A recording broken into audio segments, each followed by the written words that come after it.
The hedge is a very important part of the town and to visitors to the mansion, and the hedge is in the Guinness Book of World Records as being the tallest yew hedge in the world.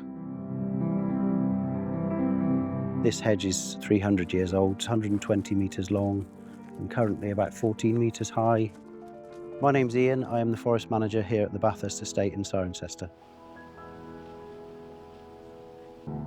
We believe the hedge was planted around 1720 by the first Earl when he redesigned the house. The hedge was cut by hand with shears by 3 or 4 people standing on ladders. The species is common yew, Taxus baccata.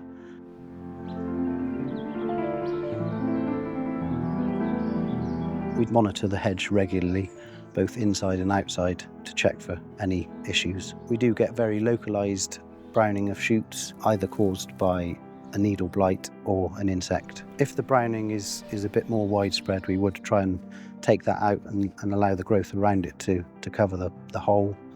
Fungus is another issue that can affect yew, especially Latoporus sulphureus, chicken of the woods, which causes a brown cubicle rot inside the stem. To ensure the hedge stays in its best possible condition, it is very important to use the best quality of tools. My name is Olly. I am the lead forester on the Bathurst Estate, Cirencester Park.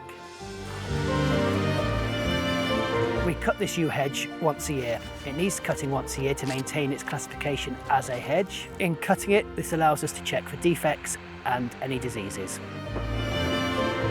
Before we start any work on the hedge, we need to make sure our blades stay clean and sharp. We thoroughly disinfect all our equipment using methylated spirits.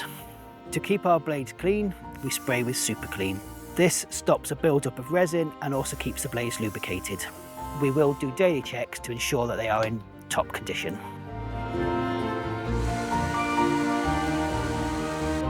The hedge itself is 3,000 square metres. On a good day, 2 of us can cut about 300 square metres. So what's really important to me about the tools we use is they need to be easy to use, lightweight, robust and reliable. We start at the bottom using our handheld hedge cutters, working our way up, and then we'll use the long reach hedge cutter to trim the top. When cutting the top, the adjustable head on our long reach hedge cutter allows us to follow the natural shape of the hedge.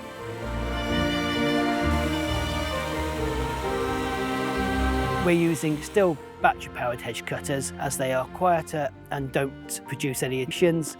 In order to get a full day's work, we only need to charge them during our lunch break. This avoids the need for having to climb in and out of our cherry picker. The quiet operation of the tool is important to us as we are based in the centre of town. We don't want to upset the neighbours or the residents of the mansion. And then at the end of the day, we'll put the batteries onto charge in the workshop. At the end of the 2 weeks, it's always nice to look back and see the finished result, knowing we played a part in this hedge's long life.